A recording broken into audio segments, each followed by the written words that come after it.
الله نحمده ونستعينه ونستغفره ونعوذ بالله من شرور أنفسنا ومن سيئات أعمالنا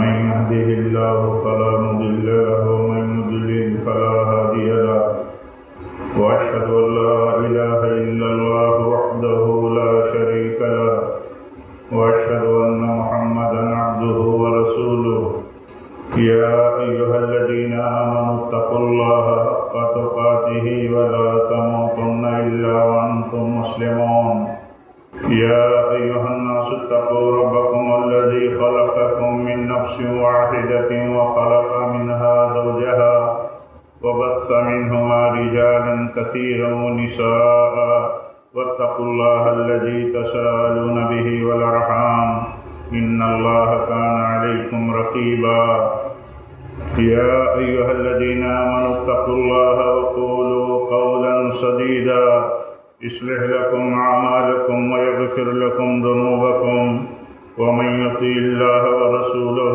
فقد فاز فوزا عظيما أما بعد فإن خير الحديث كتاب الله وخير الهدي هدي محمد صلى الله عليه وسلم وشر الأمور محدثاتها وكل محدثة بدعة وكل بدعة ضلالة وكل ضلالة في النار.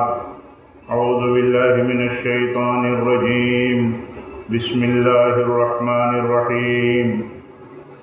قاف والقرآن المجيد بل عجبوا أن جاءهم منذر منهم فقال الكافرون هذا شيء عجيب أئذا متنا وكنا ترابا ذلك رجع بعيد قد علمنا ما تنقص الأرض منهم وعندنا كتاب حفيظ بل كذبوا بالحق لما جاءهم فهم في أمر مريج أفلم ينظروا إلى السماء فوقهم كيف بنيناها وزيناها وما لها من فروج والأرض مددناها وألقينا فيها رواسي وأنبتنا فيها من كل زوج بهيج تبصرة وذكرى لكل عبد منيب ونزلنا من السماء ماء مباركا فأنبتنا به جنات وحب الحصيد والنخل باسقات لها طلع نضيد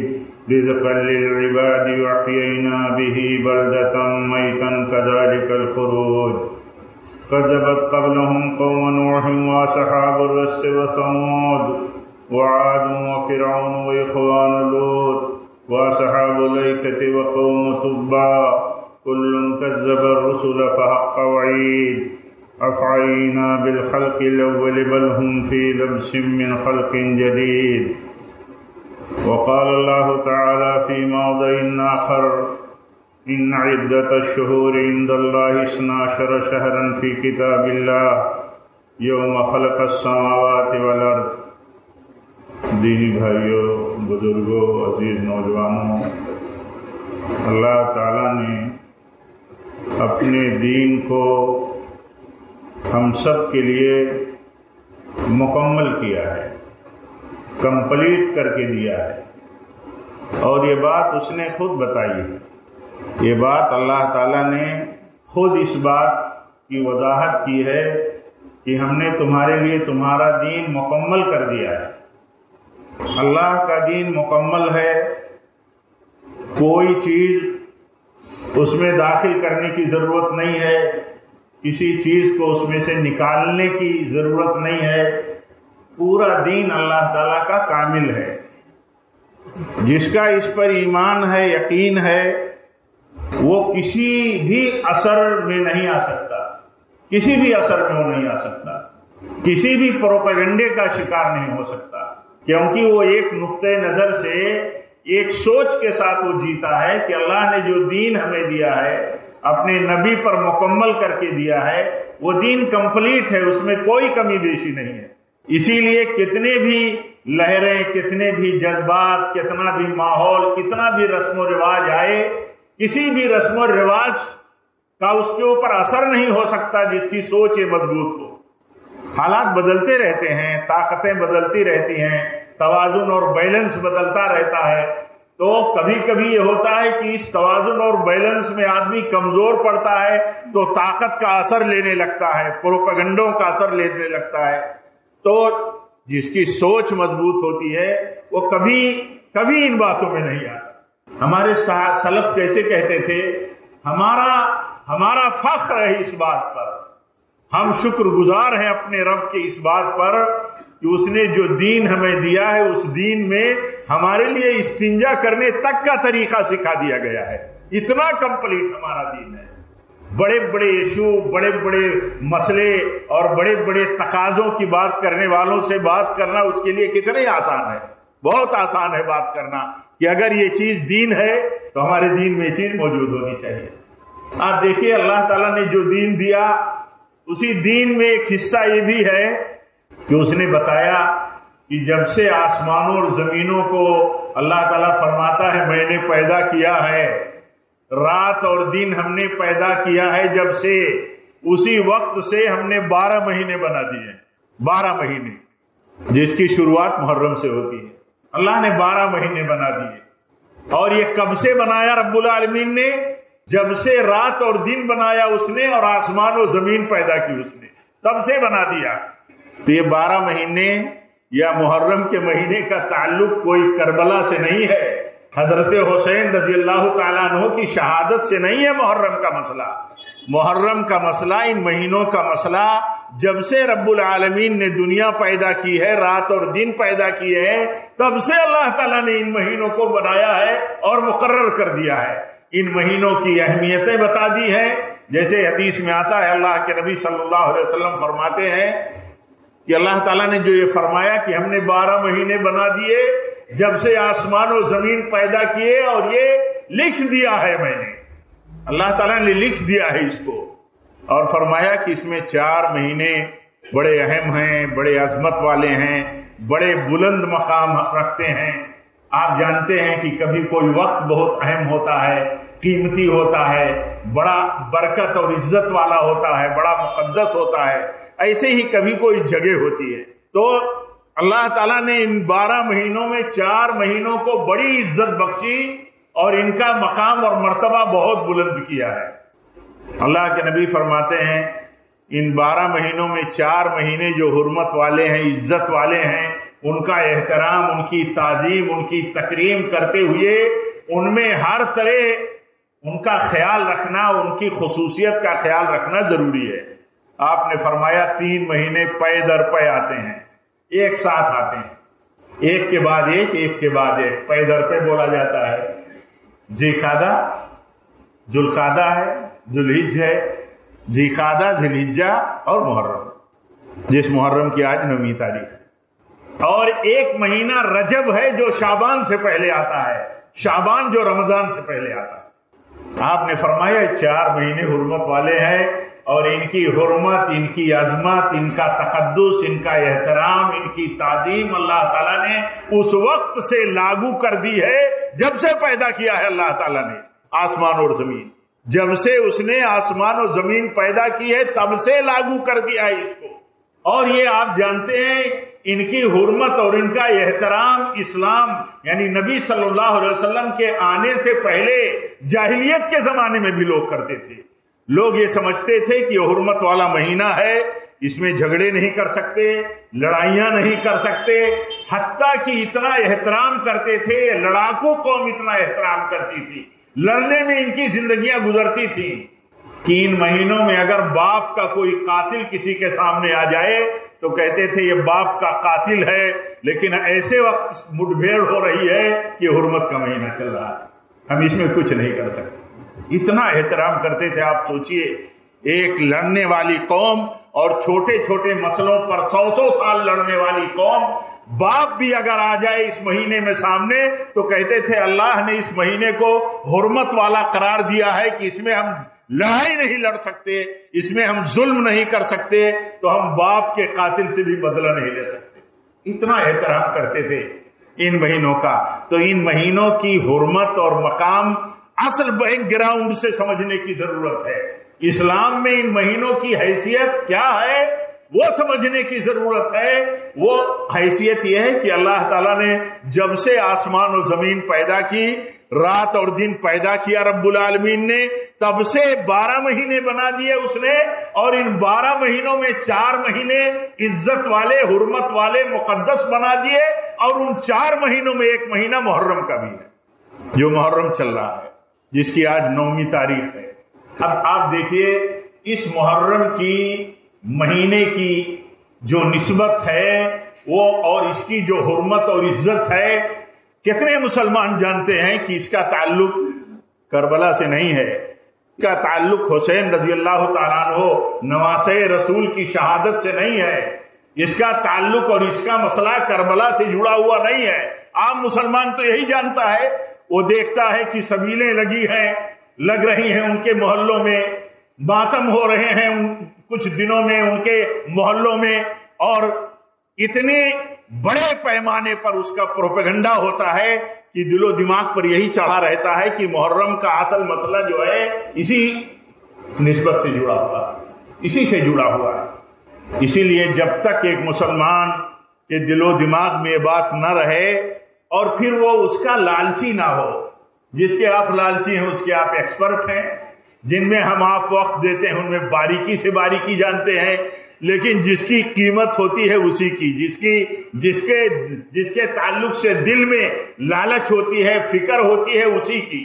ورنہ آپ دیکھیے کتنے لوگ ہیں جو اس بات کو سمجھتے ہیں کہ محرم کا مسئلہ اس وقت سے ہے جب سے اللہ تعالیٰ نے دنیا بنائی ہے.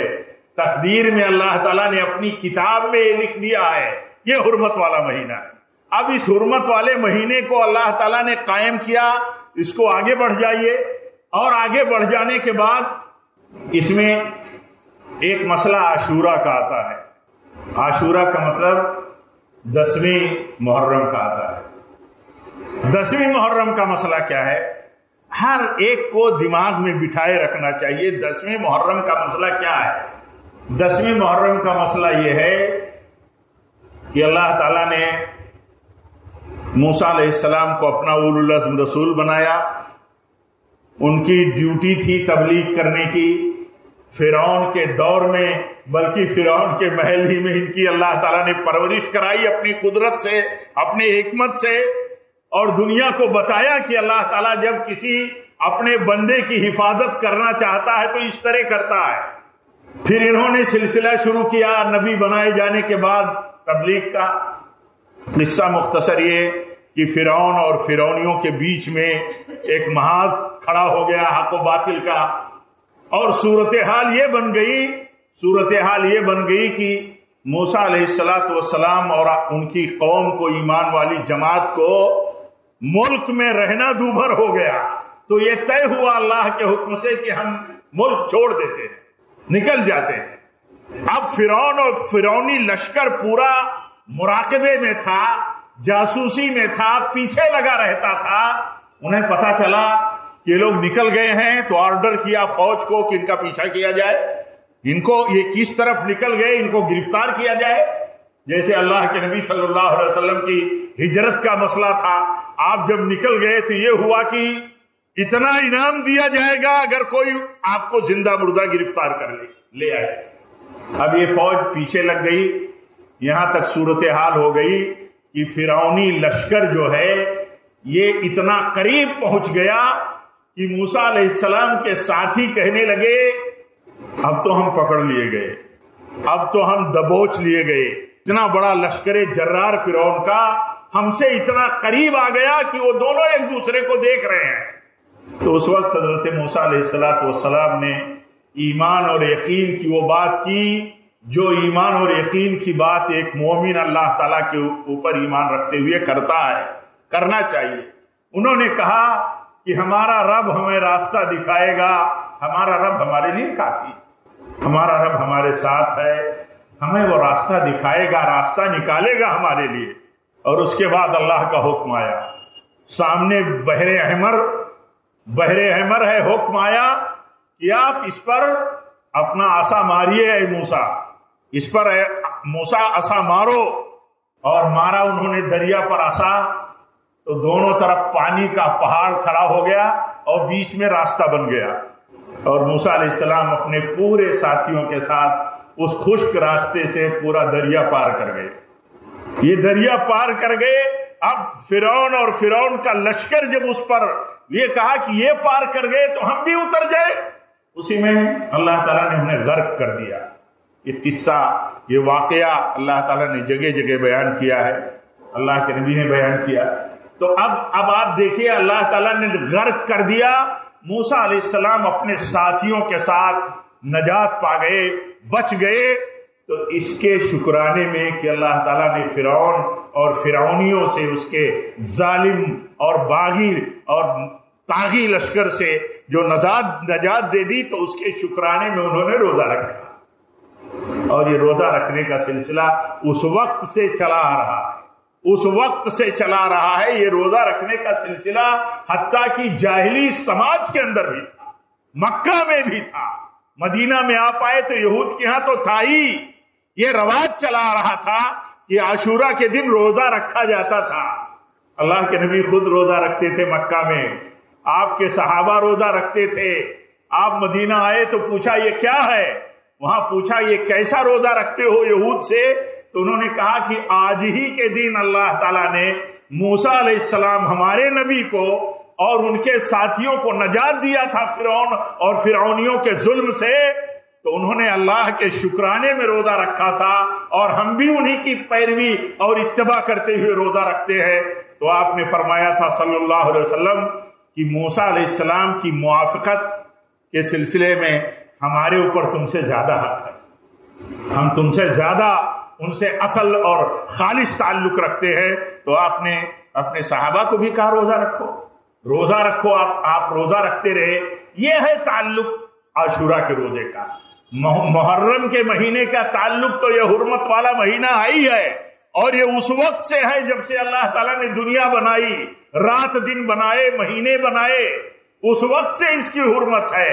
اور اس مہینے میں 10ویں تاریخ کے روزہ رکھنے کی جو اصلیت ہے وہ یہ ہے کہ اللہ تعالیٰ کے بندے حضرت موسیٰ، اللہ کے اولو العزم رسول حضرت موسیٰ اور ان کی قوم کو اللہ نے فرعون جو دعوے دار تھا کہ میں ہی سب سے بڑا رب ہوں، جب اسے کہا جاتا تھا کہ اس رب کی عبادت کرو جس نے تمہیں اور آسمان و زمین اور ساری کائنات کو پیدا کیا، تو کہتا تھا انا ربکم الاعلی، میں تمہارا سب سے بڑا رب ہوں۔ تو اس ظالم سے جب نجات دی اللہ تعالیٰ نے، تو شکرانے کا روزہ رکھا گیا، اور آپ روزہ رکھتے تھے۔ آپ بتائیے، یہ شریعت ہے، یہ شریعت ہے، یہ شریعت محمدی ہے صلی اللہ علیہ وسلم۔ اس کا تعلق کربلا سے کیا ہے؟ اس کا تعلق بہت بڑا حادثہ ہے، یقیناً بہت بڑا حادثہ ہے، بہت بڑا مطلب بہت بڑے ظلم کی تاریخ ہے کربلا کی، لیکن یہ کہ عاشورہ کا تعلق اس سے نہیں ہے، اس سے کوئی تعلق نہیں۔ اسی لیے جب ایک مسلمان اپنے دین کو اپنے اصل مصدر سے، اصل سرچشمے سے، اصل مقام سے جانتا ہے، ہمارا نوجوان جانتا ہے، بچے ہمارے جانتے ہیں، تو کبھی بھی بہکاوے اور کبھی بھی پروپگنڈے اور کبھی بھی سماج کے غالب رسم و رواج کے اثر میں نہیں جاتے۔ وہ جو لوگ یہ جانتے ہوں کہ ہمارے نبی نے فرمایا ہے سب سے بہتر رمضان کے بعد جس مہینے کا روزہ ہے وہ اللہ کے مہینے محرم کا روزہ ہے۔ یہ اللہ کا مہینہ ہے، محرم یہ اللہ کا مہینہ ہے۔ اللہ کا مہینہ اس لیے کہا، سارے مہینے تو اللہ نے بنائے، ساری چیزیں تو اسی نے پیدا کی، لیکن جب کسی کو اللہ تعالیٰ کہتا ہے اور اس کی نسبت اپنی طرف کرتا ہے، اپنی طرف، جیسے ساری زمینوں کا مالک اللہ، ساری چیزوں کا اصل بادشاہ اللہ، لیکن کعبہ کو کہا کہ یہ بیت اللہ ہے، یہ اللہ کا گھر ہے، تو اس کو بڑا مقام دے دیا، بڑی عزت بخش دی۔ ایسے ہی اللہ تعالیٰ نے محرم کو عزت بخشی تو کہا سارے مہینے اللہ کے تو ہی ہیں، لیکن محرم اللہ کا خاص مہینہ ہے۔ اب محرم اللہ کا خاص مہینہ ہے، اگر ہمارے مسلمان بھائیوں کو اور دین سے نسبت رکھنے والے لوگوں کو یہ پتا ہو، یہ رمضان کے بعد روزے کے اعتبار سے سب سے افضل مہینہ ہے۔ افضل الصیام بعد شہر رمضان شہر اللہ المحرم، آپ فرماتے ہیں رمضان کے مہینے کے بعد سب سے اچھا، سب سے اجر اور ثواب والا روزہ کیا ہے؟ محرم کے مہینے کا روزہ ہے۔ اور محرم کے مہینے میں اگر سبیلوں پر نظر جاتی ہو، گلی گلی میں مسلمانوں کی بستیوں میں جہاں یہ روافض اور شیعہ بستے ہیں، وہ جو سبیلیں آباد کرتے ہیں اور جن پر بڑے بڑے شرکیہ کلمات لکھتے ہیں، مسلمان کی اگر ان پر دین اور دین کی سمجھ کے ساتھ، عقیدے کی سمجھ کے ساتھ نظر پڑے گی تو دوبارہ نظر نہیں ڈالیں گے۔ اس لیے نظر نہیں ڈالیں گے کہ یہ اللہ تعالیٰ کے دین کو اور اللہ کے دین کے خلاف یہ ایک طرح سے شعار کھڑا کیا گیا۔ اللہ کا دین تو یہ کہتا ہے کہ محرم کے مہینے میں روزہ رکھو، محرم کے مہینے میں عاشورہ کا روزہ رکھنا یہ یوم نجات کا روزہ رکھنا ہے۔ اللہ کے نبی نے فرمایا موسیٰ علیہ السلام کے تعلق سے میرا تعلق تم سے مضبوط ہے اور بہتر ہے، میرے اوپر تم سے زیادہ حق ہے، کیونکہ ہماری نسبت ان کے ساتھ خالص اور اصل ہے، تم کہاں اصل پر ہو۔ تو آپ نے روزہ رکھا، سب سے زیادہ کثرت کے ساتھ راستہ چلنے والوں کو پکڑ پکڑ کر کے شربت پلایا جاتا ہے، پانی پلایا جاتا ہے۔ کس دن؟ محرم کے دن، عاشورہ کے دن۔ آپ بتائیے، آپ کا وہ دین جس دین میں ہر چیز کمپلیٹ ہے، ہر چیز بتا دی گئی ہے، اس دین کے اندر یہ بتائیے نئے شکل داخل کی گئی اور مسلمان عام طور پر یہ سمجھتا ہے کہ یہ تو سبیل کا دن ہے، یہ شربت پلانے کا دن ہے۔ جس دن روزہ فرض تھا اسلام آنے سے پہلے، اسلام میں رمضان کا روزہ فرض ہونے سے پہلے، اور جس دن کا روزہ آپ رکھتے تھے، آپ نے حکم دیا، آپ کے بعد صحابہ رکھتے تھے، اس دن آپ بتائیے سن 61 ہجری میں کربلا کا واقعہ پیش ہوا ہے۔ نبی صلی اللہ علیہ وسلم کی وفات کے 50 سال بعد اس دن کو کیا کر دیا گیا؟ اس دن کو شربت اور اس دن کو سبیل عام کا دن بنا دیا گیا۔ قدم قدم پر جہاں یہ بستے ہیں اور اس بستیوں میں جہاں مسلمان بستے ہیں، وہاں قدم قدم پر شربت نوشی کا معاملہ چلتا ہے۔ چھوٹے چھوٹے پیارے بچے، چھوٹے چھوٹے نوجوان اور اسی طرح جذبہ رکھنے والے لوگ دیوانگی کی حد تک سب کو شربت پلاتے ہیں۔ تو ان فترات سے، ان خطرات سے کیسے بچے گا آدمی؟ اسی وقت بچے گا جب اس کے ذہن میں یہ بات ہو کہ اللہ کا دین کامل ہے، اللہ کا دین کمپلیٹ ہے، اللہ کا دین نبی صلی اللہ علیہ وسلم پر مکمل ہو گیا ہے۔ اب اس دین میں دین کے نام پر کوئی چیز بڑھائی نہیں جا سکتی، گھٹائی نہیں جا سکتی۔ یہ مسئلہ اس لیے نہیں بتایا جاتا ہے، یہ مسئلہ اس لیے بتایا جاتا ہے کہ آدمی خبردار رہے۔ جیسے حق جاننا ضروری ہے ایک مسلمان پر، ویسے باطل جاننا بھی فرض ہے ہر مسلمان پر۔ ایک مسلمان جاننے والے پر جیسے حق بتانا فرض ہے، ایسے باطل بھی بتانا فرض ہے۔ حق اس لیے بتانا فرض ہے تاکہ حق کی پیروی کی جائے، باطل اس لیے بتانا فرض ہے کہ باطل سے دور رہا جائے۔ کسی کو ایسا بھی ہوتا ہے کہ اچھا نہیں لگتا، اس لیے اسے اچھا نہیں لگتا کہ وہ یہ سمجھتا ہے کہ اختلاف کی بات ہے۔ یہ اختلاف کی بات نہیں ہے، باطل سے اختلاف کرنا یہ آپ کا دین ہے، آپ کا دین حق ہے، آپ کا دین حق ہے، آپ کا اللہ حق ہے، ہمارے آپ کے رسول حق ہیں، ہمارا دین حق ہے۔ اس دین کے خلاف جو چیز ہے وہ باطل ہے۔ باطل کی اہانت نہیں کی جاتی، ذلیل کرنا مقصد نہیں ہوتا، انسلٹ نہیں کیا جاتا، کہ ہٹ نہیں کیا جاتا، باطل کو بتایا جاتا ہے کہ یہ باطل ہے، باطل کو بتایا جاتا ہے کہ یہ باطل۔ آپ کا کلمہ باطل اور اللہ کے سوا غیروں کی معبود کے انکار سے شروع ہوتا ہے، لا الہ، یہاں سے شروع ہوتا ہے آپ کا کلمہ۔ اللہ کے سوا کوئی عبادت کا مستحق نہیں ہے۔ جتنی عبادتیں دنیا میں اور بھکتیاں اللہ کے سوا ہوتی ہیں، وہ ایک سے آگے اللہ کے بعد 2 کی ہوتی ہوں، کروڑوں کی ہوتی ہوں، سب لا الہ الا اللہ کے ذریعے مسترد کر دی جاتی ہیں کہ ان کی عبادتیں باطل ہیں۔ ایک نوجوان سمجھدار ایک مسلمان کے دل میں یہ بات تو بہت مضبوطی کے ساتھ رہنی چاہیے کہ حق بتانے کے ساتھ باطل جاننا اور بتانا بھی فرض ہے۔ اسی لیے تو کہا جاتا ہے کہ ایک دور ایسا آئے گا کہ جیسے کوئی پتھر ہو بڑا اور اس کے نیچے کوئی چیز دبی ہو، دکھائی نہ دیتی ہو. ایسے ایک وقت آئے گا کہ حق دبا ہوا ہوگا، پتہ نہیں چلے گا. اس لیے کہ مصلحتیں، دنیا داریاں، دنیا کا مفاد اتنا عزیز ہو جائے گا کہ آدمی باطل کے تئیں کچھ کہنا اور سننا بھی پسند نہیں کرے گا. یہاں تک کہ نوبت آ جائے گی کہ وہ آدمی حق اور باطل میں فرق ہی نہیں کر پائے گا. آپ بتائیے کتنے مسلمانوں کو یہ سمجھ ہے کہ عاشورہ کا دن روزے کا دن ہے اور عاشورہ کے دن شربت اور سبیل عرض کرنا یہ اللہ کے دین کی مخالفت کا عمل ہے؟ کتنے مسلمانوں کو معلوم ہے؟ اور ایسے سبیلوں سے ایک قطرہ پانی پینا بھی حرام ہے. کتنے لوگوں کو معلوم ہے؟ کیونکہ اس کی بنیاد ایک تو ایک اصل کے خلاف ہے اور دوسری بنیاد یہ کہ غیر اللہ کے نام پر سبیل لگائی گئی ہے. سبیل حسین کے نام پر رضی اللہ تعالیٰ عنہ، سبیل حسین کے نام پر. اللہ کے علاوہ کسی کے نام پر بھی کوئی چیز ہو تو اس کا لینا، اس کا کھانا، اس کا پینا حرام. اب اگر یہ بتایا نہ جائے کہ آپ کا دین بزرگوں کی، انبیاء کی، ان کی شخصیتوں کی تمثال اور ڈھانچہ بنانے اور مورتی بنانے والا دین نہیں ہے. ورنہ کتنے نبی آئے، بے شمار نبی آئے. نبی صلی اللہ علیہ وسلم آخری رسول ہیں. آپ نے بیان فرمایا کہ پہلوں نے کیا کیا تھا، لعنت ہو ان پر، لعنت، جنہوں نے اپنے انبیاء اور اپنے بزرگوں کی قبروں کو مسجد اور ان میں ان کی تصویریں اور اسٹیچو بنا لیا، مجسمے بنا لیے.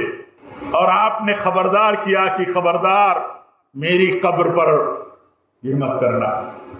حکم ہوا ہمارے لیے کہ انبیاء اور صالحین کا طریقہ ہمارے لیے پیروی کرنے کا ہے، ان کا اسوہ اور ان کے نیک عمل اور عقیدے ہمارے لیے اصل ہیں، ان کی شخصیت اور ان کے ساتھ حادثات اصل نہیں ہے. ورنہ کتنے نبیوں کو یہودیوں نے قتل کر دیا. آپ بتائیے کوئی امتی کتنا بھی بڑا ہو تو کسی نبی سے نہیں بڑا ہو سکتا. اسلام نے ان کی یادگار بنانے کا حکم نہیں دیا، ان کے اوپر نوحہ و ماتم کا حکم نہیں دیا، ان کا مجسمہ اور تمثال اور مورتی بنانے کا حکم نہیں دیا. آپ بتائیے اصل جو ہے اس کے بجائے محرم میں کیا ہو گیا؟ یا تو امت میں قبر پرستی اور مزار عام ہو گئے. اللہ تعالیٰ سب کو سمجھ عطا فرمائے، دین کی صحیح سمجھ دے. اور ہمارے ان کلمہ پڑھنے والے جو کہتے ہیں ہم آپ کے کلمہ والے بھائی ہیں، اور جو لوگ کہتے ہیں سنی اور شیعہ میں کوئی فرق نہیں، ان کو یہ سمجھنا چاہیے کہ یہ تعزیہ کہاں سے آ گئی، یہ تعزیہ کیا ہے. آپ جا کر کے تعزیوں پر دیکھو، کیا پھول نہیں چڑھائے جاتے، کیا ناریل نہیں چڑھائے جاتے، کیا اور چیزیں ان کے اوپر نہیں چڑھائی جاتی. یہ حضرت حسین رضی اللہ تعالیٰ عنہ کی نسبت سے یہ تعزیے ہیں. آپ بتائیے تعزیوں کی نوعیت کیا ہے؟ کیا ان کو ایسے ہی نہیں اٹھایا جاتا جیسے بہت سارے ہمارے برادران وطن اپنی مورتیوں اور اپنے معبودوں کے مجسمے بناتے ہیں اور اٹھاتے ہیں اور لے جا کر کے وسرجن کرتے ہیں؟ کیا ایسا نہیں کرتے؟ یہ کھلی ہوئی آنکھوں سے دیکھنا اور سمجھنا ضروری ہے، بتانا ضروری ہے کہ اسلام ہمارا کمپلیٹ ہے. ہمارے صحابہ کہتے تھے اللہ کا ہم شکر ادا کرتے ہیں کہ ہمارا اسلام اتنا کمپلیٹ ہے کہ استنجا اور پاخانے تک کے آداب اور طریقے بتاتا ہے. آپ بتائیے اتنے بڑے بڑے ایشو اسلام میں نہیں ہے تو اسلام کیسے ہو گئے؟ اس لیے ان چیزوں کے اوپر نظر رکھنے کی ضرورت ہے.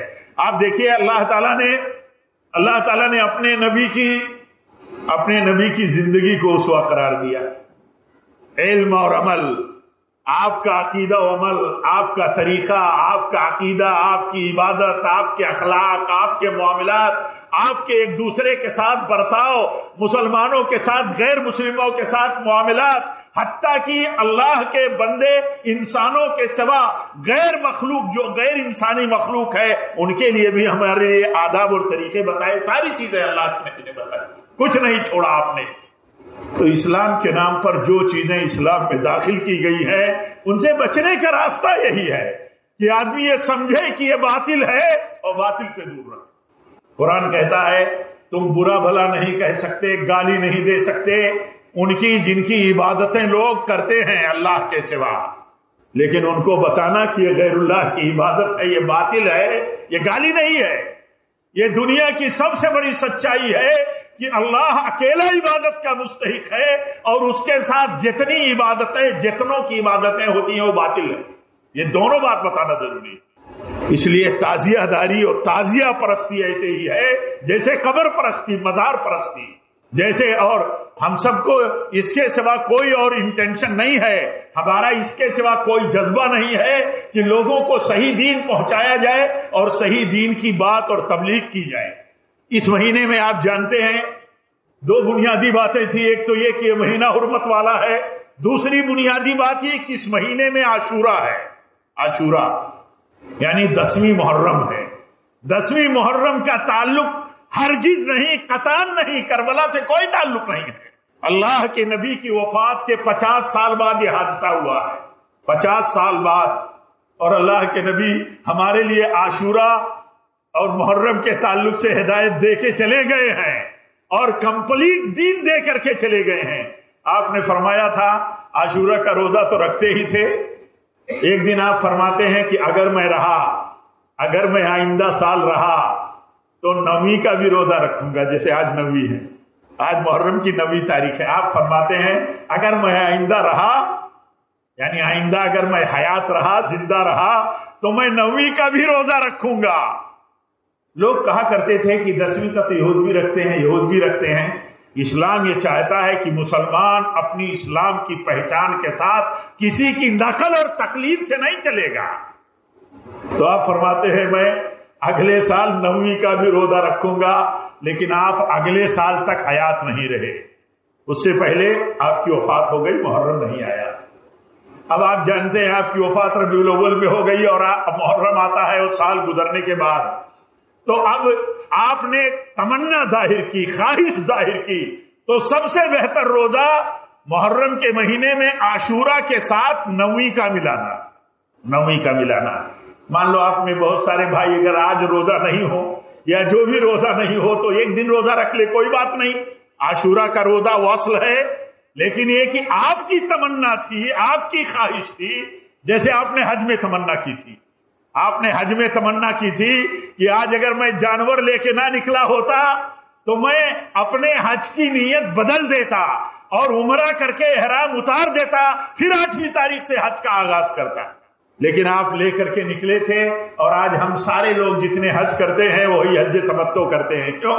اللہ کے نبی نے تمنا کی تھی، آپ نے خواہش کی تھی، تو آپ کی خواہش یہ تھی کہ 10ویں کے ساتھ 9ویں کو میں روزہ رکھوں گا، اگر آئندہ حیات رہا تو سب سے بہتر محرم کے مہینے میں محرم کی حرمت و تعظیم کے ساتھ عاشورہ کا روزہ ہے۔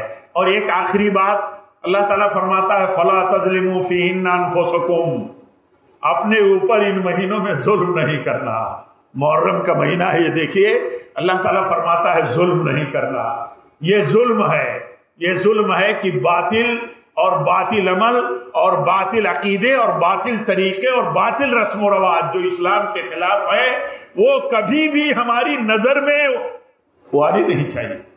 ان کے تعلق سے دل میں نفرت ہو، فزیکلی نہیں کہ ہم کچھ کرنے جائیں، ہاں کچھ ایکشن کرنے جائیں، نہیں، ہمارے دین نے باطل سے ہمیں دور رہنے کے لیے، نفور کرنے کے لیے حکم دیا ہے، تو ہمارے دل میں اسلام کے خلاف عمل ہے۔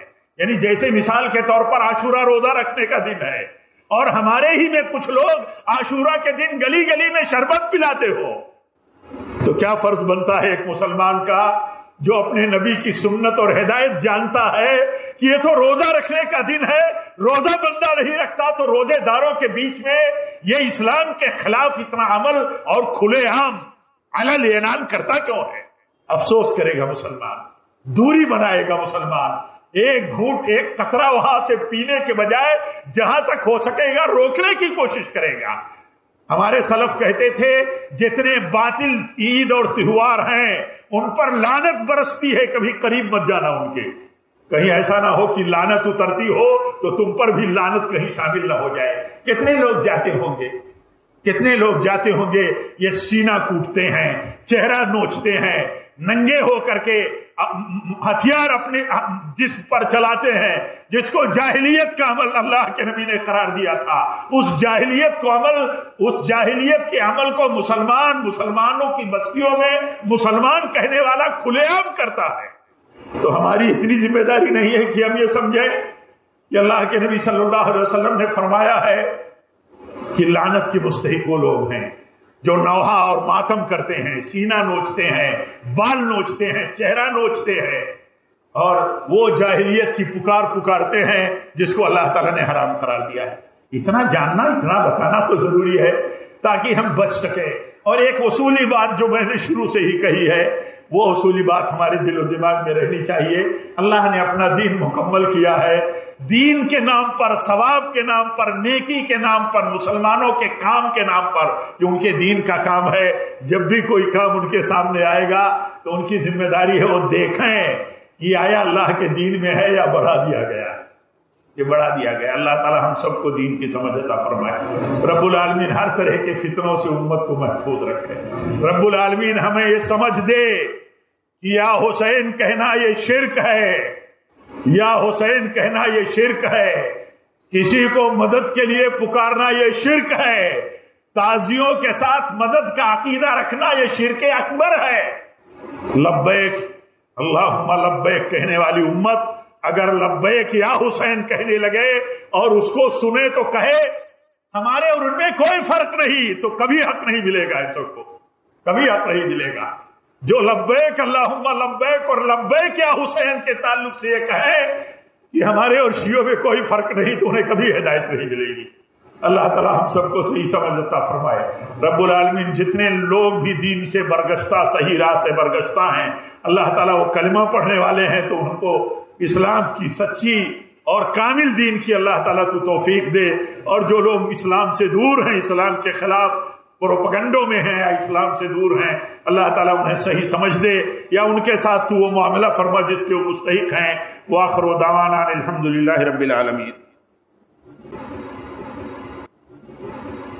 الحمدللہ رب العالمین والصلاة والسلام علی رسولہ النبی الکریم۔ ان اللہ وملائکتہ یصلون علی النبی یا ایھا الذین آمنوا صلوا علیہ وسلموا تسلیما۔ اللهم صل على محمد وعلى آل محمد كما صليت على إبراهيم وعلى آل إبراهيم إنك حميد مجيد۔ اللهم بارك على محمد وعلى آل محمد كما باركت على إبراهيم وعلى آل إبراهيم إنك حميد مجيد۔ عباد الله رحمكم الله، أقول قولي هذا واستغفر الله لي ولكم ولسائر المسلمين، وآخر دعوانا الحمد لله رب العالمين۔